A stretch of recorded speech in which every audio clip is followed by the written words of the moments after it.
สวัสดีทุกๆคนวันนี้ก็เป็นการพบกันครั้งแรกของบอสมาวินวันนี้บอสจะมาพูดถึงแอปพลิเคชันหนึ่งที่ไม่พูดถึงไม่ได้แล้วนั่นก็คือแอปพลิเคชันเพจ QQ เราสมัครเพจ QQ เพียงแค่ 1,000 บาทเท่านั้นเองถือว่าคุณลงทุนต่ำมากๆในชั่วโมงนี้แต่ว่าผลประโยชน์ที่สมาชิกเพจ QQ จะได้รับนั้นมีมากมายเลยทีเดียวข้อที่1เนี่ยรายได้จากการที่เราขายพื้นที่เนี่ยเราได้ถึง 50% ซึ่งถือว่ามาก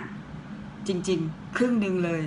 แล้วก็ข้อที่2รายได้จากโครงสร้าง 1% ของสมาชิก20ชั้นลึกข้อที่3รายได้จากการบริหารสมาชิก 10% รายได้ข้อที่4ก็คือรายได้จากยอดวิวคอนเทนต์อยากจะถามว่าทุกคนเวลาที่เราเล่นโซเชียลไม่ว่าจะเป็นFacebook ไม่ว่าจะเป็น Twitter ไม่ว่าจะเป็น LINE หรืออื่นๆเนี่ยทุกคนเคยเล่นแล้วมันเกิดมูลค่าไหมมันเกิดมูลค่ามันเกิดเม็ดเงินมันเกิดเงินในกระเป๋าของเราไหมมันก็ไม่เกิดถ้าตอบแทนเลยก็จะตอบว่ามันไม่เกิดได้อะเราก็จะมีแต่เราต้องควักเงินเพื่อที่เราจะต้องไปเสียค่าเน็ตให้เน็ตมันแรงๆอะไรแบบนี้เราเคยไหมเราเคยไหมว่าเราเล่นแล้วเราได้เงินเราก้มหน้าแต่เราได้เงินนะไม่ใช่ว่าเราอยู่ในสังคมแล้วเราก็คือก้มหน้าไปเรื่อยๆเปื่อยๆอย่างเงี้ยเงินอะไรก็ไม่ได้หาเลยเพราะฉะนั้นเนี่ยเราเปลี่ยนชีวิตประจำวันที่ทุกวันนี้มันเป็นสังคมก้มหน้าแล้วแต่ก้มยังไงให้คุณได้เงินก็ง่ายๆสมัครเพจ QQ แล้วก่อนที่เราจะโพสต์อะไรลงไปเราก็โพสต์ผ่านเพจ QQ แล้วก็ส่งต่อไปที่ LINE Twitter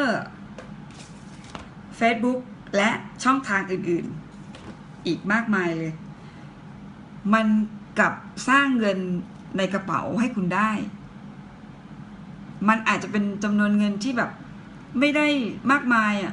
แต่อย่างน้อยบอสก็ได้พิสูจน์แล้วจากเงิน 1,000 ตอนนี้บอสได้เงินเป็นหลักหมื่นแล้วเลยอยากชวนทุกคนว่ามาเป็นเซ็นเตอร์กันเถอะเซ็นเตอร์คุณจะเป็นได้ยังไงมีคุณสมบัติอย่างไรเซ็นเตอร์ก็คือคนที่สามารถชวนคนให้มาสมัครเพจ QQ ได้100ท่านคุณก็จะได้ 2% จากการเป็นเซ็นเตอร์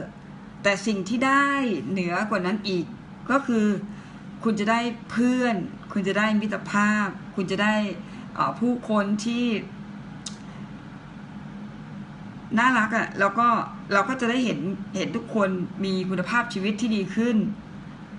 มีกระเป๋าเงินเพิ่มขึ้น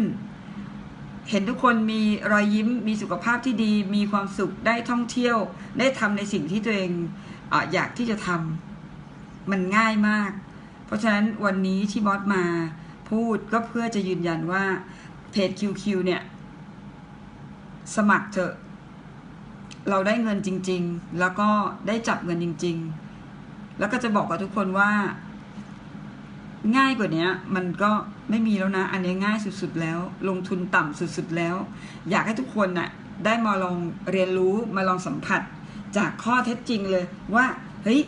มันเล่นแล้วได้เงินจริงเหรอทำแล้วมันเกิดเงินงอกจริงๆเหรอมันหาเงินในอากาศได้จริงๆเหรอเพราะฉะนั้นอย่ารอขอให้คิดแล้วก็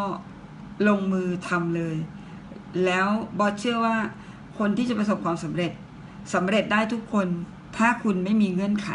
เพราะฉะนั้นความสำเร็จไม่มีเงื่อนไข